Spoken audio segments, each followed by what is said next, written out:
A paz do Senhor Jesus, seja bem-vindo a mais uma das nossas aulas.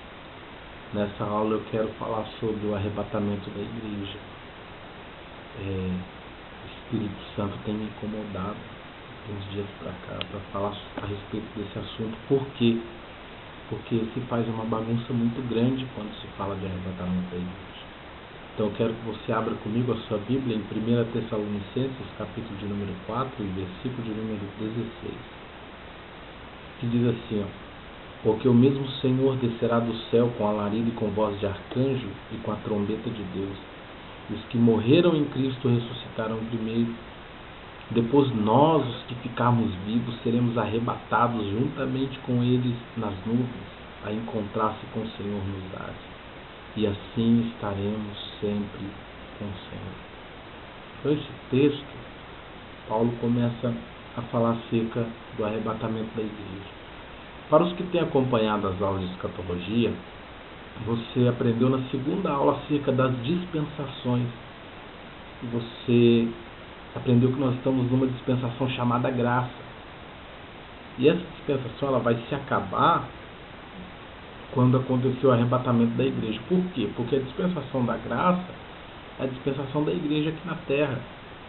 Mas quando acontecer esse fato que Paulo narrou em 1 Tessalonicenses capítulo 4, que é o arrebatamento da igreja, a dispensação da graça vai se acabar, vai se findar.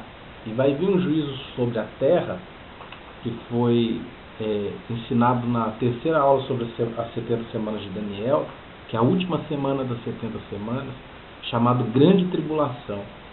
E essa Grande Tribulação vai durar exatamente 7 anos, que é o período da última semana da profecia das 70 semanas de Daniel. Você aprendeu isso na terceira aula de escatologia. E o arrebatamento da igreja, tem muita gente que faz uma confusão muito grande aqui. Por quê? Porque aqui no versículo 16 fala que o mesmo Senhor descerá do céu com alarido e com voz de arcanjo e com a trombeta de Deus. Eles falam que a igreja vai ser arrebatada. Os midi-tribulacionistas, eles falam que a igreja vai ser arrebatada no meio da grande tribulação. Isso está errado. Está errado. Por que eles afirmam isso? Eles afirmam isso justamente por causa dessa trombeta aqui que vai ser tocada quando acontecer o arrebatamento. Eles falam que essa trombeta é a trombeta de Apocalipse, capítulo de número 8. Lá no versículo de número 7, começa a falar das 7 trombetas. Então você vai ter de Apocalipse, capítulo 8, versículo 7, até Apocalipse, capítulo 11, se eu não me engano, o versículo 15, vai falar sobre as 7 trombetas.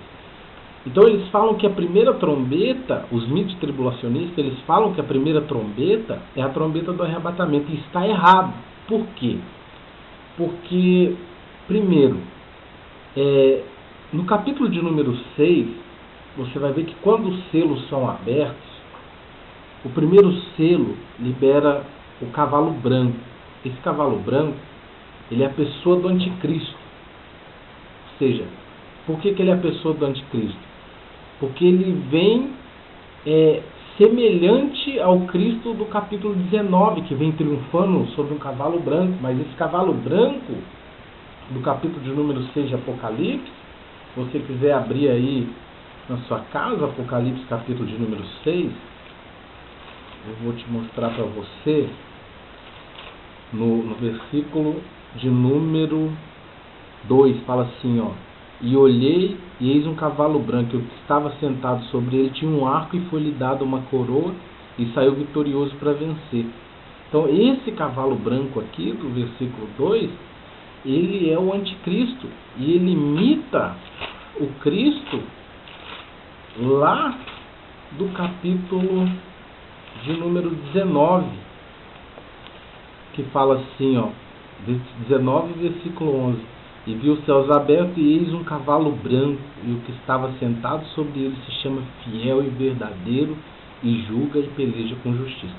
Então, esse selo aqui, quando esse selo for aberto, esse selo vai ser aberto logo no princípio da grande tribulação, quando aconteceu o arrebatamento. Por quê? Porque quando aconteceu o arrebatamento da igreja, o anticristo vai ser revelado. E o que me prova isso? O que me prova isso é o texto de 2 Tessalonicenses, no capítulo de número 2, e no versículo de número 7, que fala assim, ó, porque já o mistério da injustiça opera, e somente há um que agora resiste, até que do meio seja tirado. E então será revelado o iníquo, a quem o Senhor desfará pelo assopro da sua boca e aniquilará pelo esplendor da sua vida. Então está falando aqui da revelação do anticristo no início da grande tribulação e da sua queda no final da grande tribulação. Mas o versículo de número 7, ele vai falar que há um que ainda resiste, e esse um tem que ser tirado para que o anticristo seja revelado. Esse um é o Espírito Santo de Deus e a igreja de Cristo aqui na terra. Então, enquanto a igreja não for retirada da terra, o anticristo não vai ser revelado. Então, quando acontecer o arrebatamento da igreja, vai ser aberto esse primeiro selo de Apocalipse, capítulo de número 6, e o anticristo vai ser revelado. Acerca da trombeta, essas 7 trombetas do Apocalipse, elas vão começar a ser tocadas no meio da grande tribulação, quando passar o primeiro período de 3 anos e meio. Essa trombeta aqui, de 1 Tessalonicenses, capítulo de número 4, é a trombeta que aparece em Números, capítulo de número 10. Abre aí a sua Bíblia. Números, capítulo de número 10, que fala das 2 trombetas de prata. Essas 2 trombetas de prata vai ser tocada uma no ato do arrebatamento e uma quando a igreja sair com Cristo para a batalha do Armagedon. Então, você tem 2 trombetas de prata, uma que vai ser tocada no início, quando aconteceu o arrebatamento. No meio da grande tribulação tem as 7 trombetas do Apocalipse, e no final, mais uma trombeta, que é a preparação para a guerra. É quando a igreja vai sair triunfante com Cristo para a batalha do Armagedon. Números capítulo 10, versículo 1 fala assim, ó: falou mais o Senhor a Moisés, dizendo, faze 2 trombetas de prata, de obra batida as farás, e te serão para convocação da congregação e para a partida dos arraiais. Ou seja, ele fala que, olha o versículo 3, e quando as tocarem ambas, então toda a congregação se congregará a ti à porta da congregação. Sabe o que ele está falando? Quando essa trombeta de prata for tocada. É uma tipologia ao arrebatamento. Porque quando essa trombeta era tocada em Israel, toda a congregação ela tinha que vir para a porta da congregação para se reunir com Moisés. Mas quando essa trombeta for tocada, vai acontecer o arrebatamento da igreja. E toda a igreja vai se reunir com Cristo nos ares.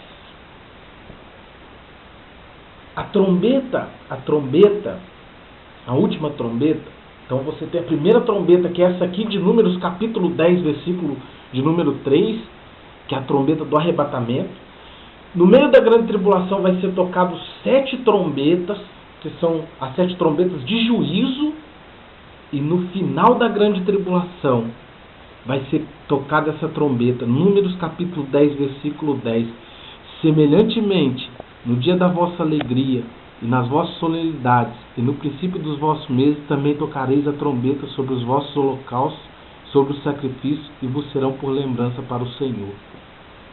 Versículo de número 9 fala assim, ó: e quando na vossa terra saíres a pelejar contra o inimigo, que vos aperta, tocarei a trombeta, retinindo perante o Senhor vosso Deus, e haverá lembrança de vós, e sereis salvos do inimigo. Ou seja, ele fala assim, ó: quando vocês forem sair para a guerra, essa trombeta também vai ser tocada.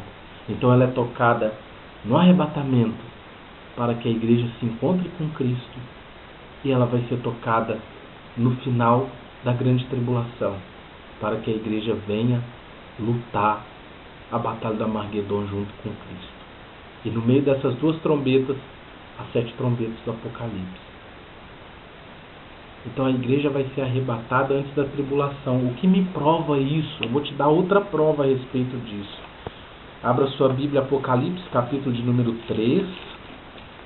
Apocalipse, capítulo de número 3, versículo de número 7 em diante. Essa é a igreja de Filadélfia. As 7 igrejas do Apocalipse, elas existiam naquela época e elas são uma projeção profética à história da igreja na terra. E a igreja de Filadélfia é a igreja dos dias atuais e é também a igreja do arrebatamento, e eu vou te provar nesse texto. Ele fala assim, ó: e ao anjo da igreja que está em Filadélfia, escreve: isso diz o que é santo e verdadeiro e que tem a chave de Davi, que abre e ninguém fecha, e que fecha e ninguém abre. Eu sei as suas obras, e eis que diante de ti pus uma porta, e ninguém pode fechar. Tendo pouca força, guardaste as minhas palavras, e não negaste o meu nome. Essa porta, ela vai aparecer lá no livro de Isaías. Lá no livro de Isaías vai aparecer essa porta. E essa porta é a porta da graça. Se você prestar atenção nesse texto, você vai ver que esse texto aqui, ele fala que foi colocada uma porta diante dessa igreja. Mas Jesus se revela para essa igreja, no versículo de número 7, como aquele que tem a chave da porta. Mas por que ele colocou uma porta diante dessa igreja e ele se revela como aquele que tem a porta, como chaveiro? Porque essa porta é a porta da graça, é a porta da dispensação da graça, onde nós temos liberdade de pregar o Evangelho, onde o Espírito Santo está na terra. E quando a igreja for arrebatada, essa porta será fechada. Mas ele se revela como tendo a chave da porta, porque na grande tribulação as 2 testemunhas vão pregar o Evangelho na terra, e os anjos. E ele vai poder abrir a porta para entregar a palavra para os anjos e para as 2 testemunhas na grande tribulação. Versículo de número 9, ele fala assim: eis que farei aos da sinagoga de Satanás, aos que dizem judeus e não são, mas mentem. Eis que farei que venham e adorem prostrados perante ti, que adorem prostrados a seus pés, e saibam que eu te amo. Essa igreja dos dias atuais é a igreja que tem,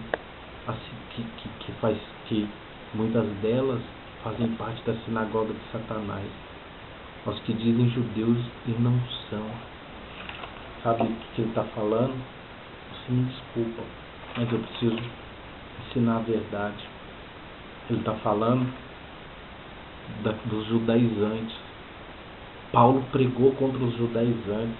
Eu vou te dar algumas referências bíblicas para você pesquisar.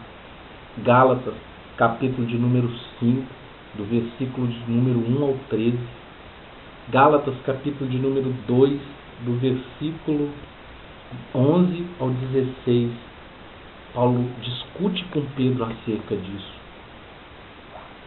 E esses aqui da sinagoga de Satanás, ele está falando daqueles dos dias atuais que se dizem judeus e não são, aqueles que estão trazendo o costume judaico para dentro da igreja.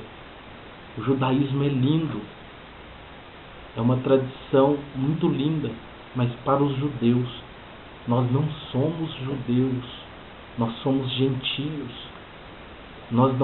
Deus não tem a mesma aliança com os judeus e conosco. A nossa aliança com Deus é diferente.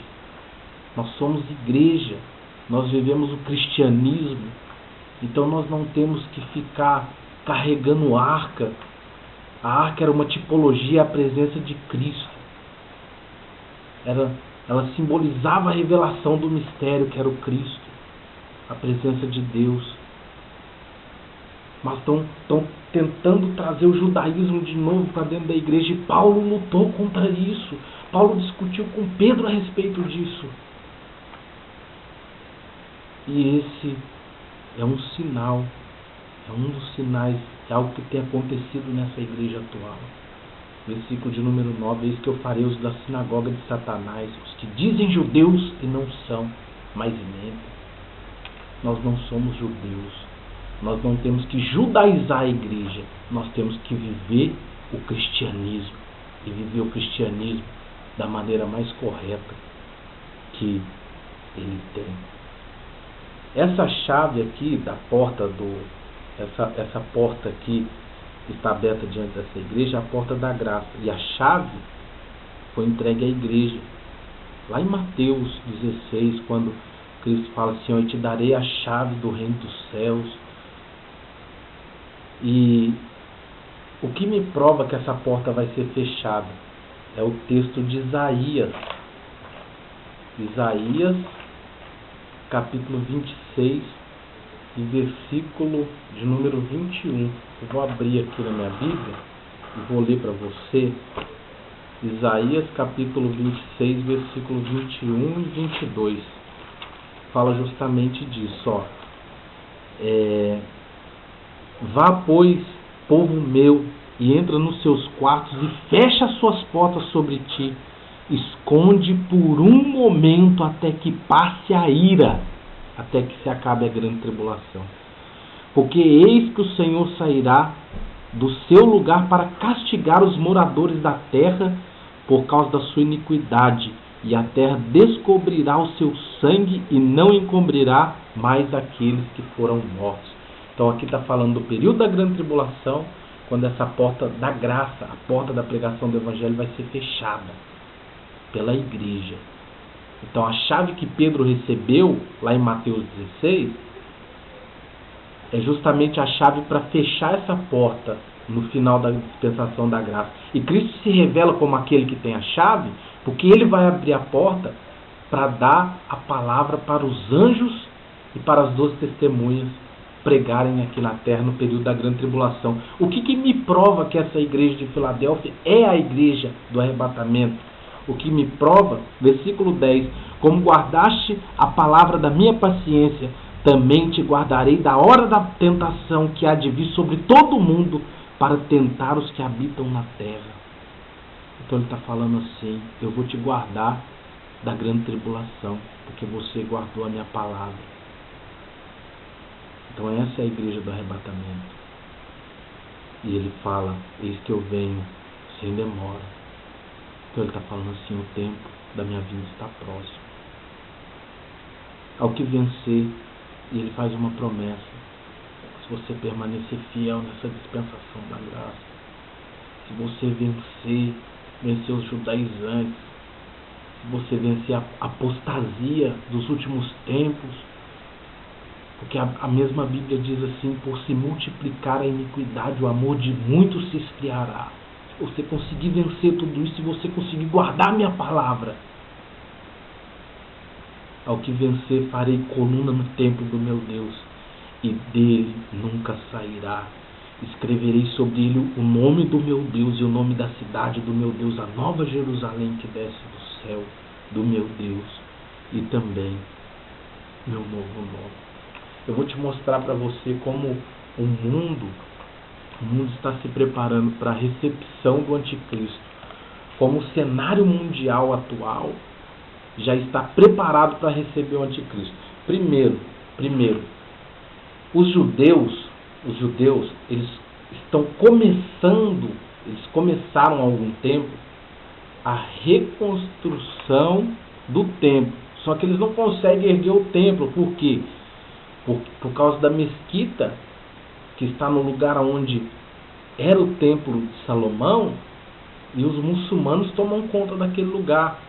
Mas eles já fizeram boa parte dos utensílios do templo. Você pode pesquisar isso na internet, coloque lá, os judeus estão reconstruindo o terceiro templo, e você vai ver várias referências acerca disso que eu estou te falando.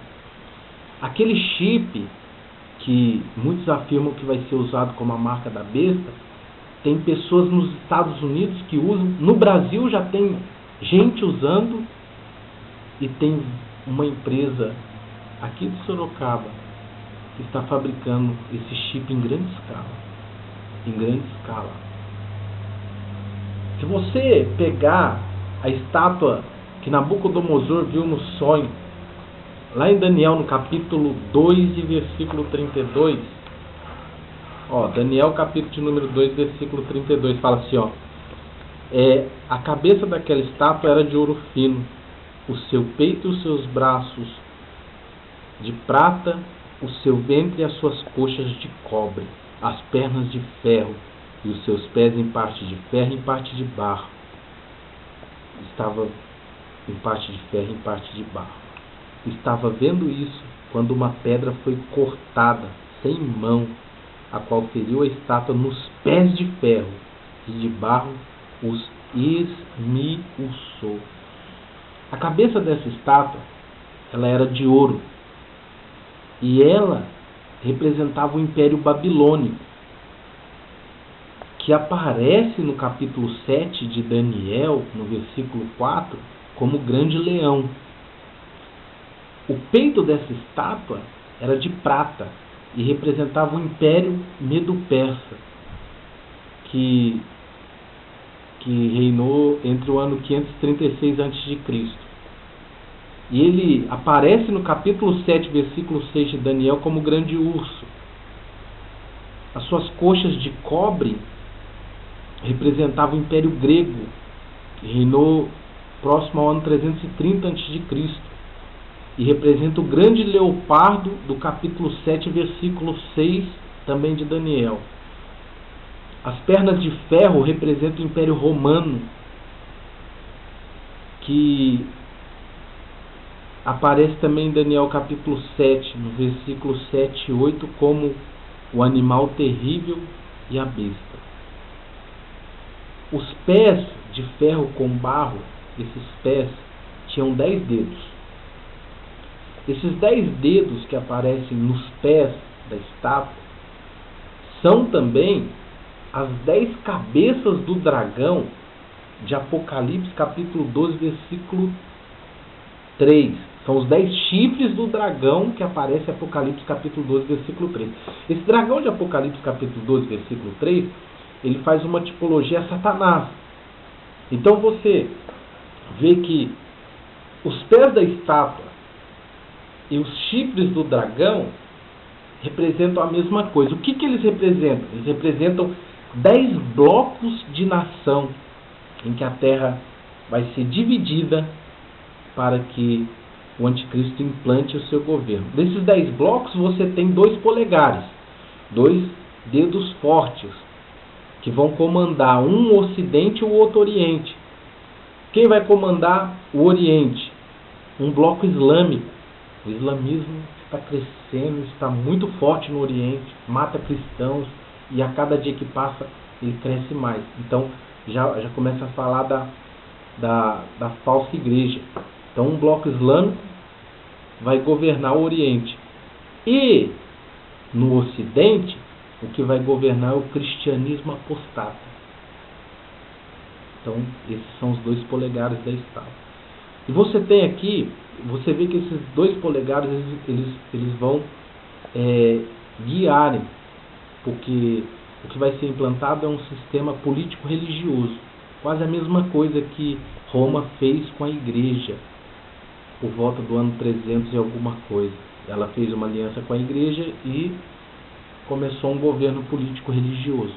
Então essa é a intenção, esse é o cenário que vai estar preparado para o anticristo reinar. Esses 10 dedos representam 10 blocos de nações em que o mundo atual já está quase se dividido. Esses 10 blocos são 10 mercados. Então você tem na América, você tem o NAFTA, que é o comércio dos Estados Unidos, Canadá e México, é um mercado. Você tem na América Central o MCCA, que é o Mercado Comum Centro-Americano. Você tem na América do Sul Mercosul e o Pacto Andino. Você tem na África o SADC, que é o SADC, que é um mercado mundial que tem lá. Na Ásia você tem a APEC. Na Oceania você tem a ASEAN. Na Europa você tem a União Europeia e o SEI, que é o mercado russo. Então você já tem 9 mercados, você já tem 9 dedos dessa estátua. Falta o mercado mundial. Por que eu estou te mostrando isso? Eu estou te mostrando isso para mostrar para você que o palco para o governo do anticristo já está sendo preparado. E você está perdendo tempo, com a boca fechada, murmurando, e você está perdendo tempo de chamar o povo ao arrependimento, de mostrar o verdadeiro evangelho para o povo, de pregar a verdade, de mostrar que o povo, se o povo não se arrepender, o povo não vai subir no arrebatamento. Se a igreja não se arrepender, a igreja não vai subir no arrebatamento. A igreja está entrando pelo caminho da apostasia. Você só ouve falar de dinheiro, você só ouve falar hoje na igreja, no Brasil, na grande maioria delas, é a teologia da prosperidade. É milagre, é cura. E muitas das vezes nós esquecemos de chamar o povo para o arrependimento, de falar sobre o arrebatamento da igreja, de falar sobre salvação. A qualquer momento acontecerá o arrebatamento, a qualquer momento a trombeta vai soar, a qualquer momento nós vamos nos reunir com o nosso Senhor nos ares, a qualquer momento. A qualquer momento. Houve uma frase de efeito essa semana, e essa frase falava assim, ó: Cristo em breve virá coletivamente para arrebatar a sua igreja de uma forma coletiva, mas ele vem todos os dias para pessoas diferentes. A cada dia morre uma pessoa, a cada dia uma pessoa se encontra com Cristo. Uma pessoa que morre salva, que morre salva, se encontra com Cristo. Vamos acordar. A trombeta vai soar. E vai ser assim. Eu estou gravando aqui para você e de repente sumiu. A câmera vai cair no chão e fomos arrebatados. Você vai estar trabalhando e de repente você vai fechar o olho e abrir e já vai ver o Senhor. Arrebatamento é coisa séria. Arrebatamento é coisa séria. Eu quero encerrar essa aula por aqui e dizer para você: se prepare, reveja seus conceitos.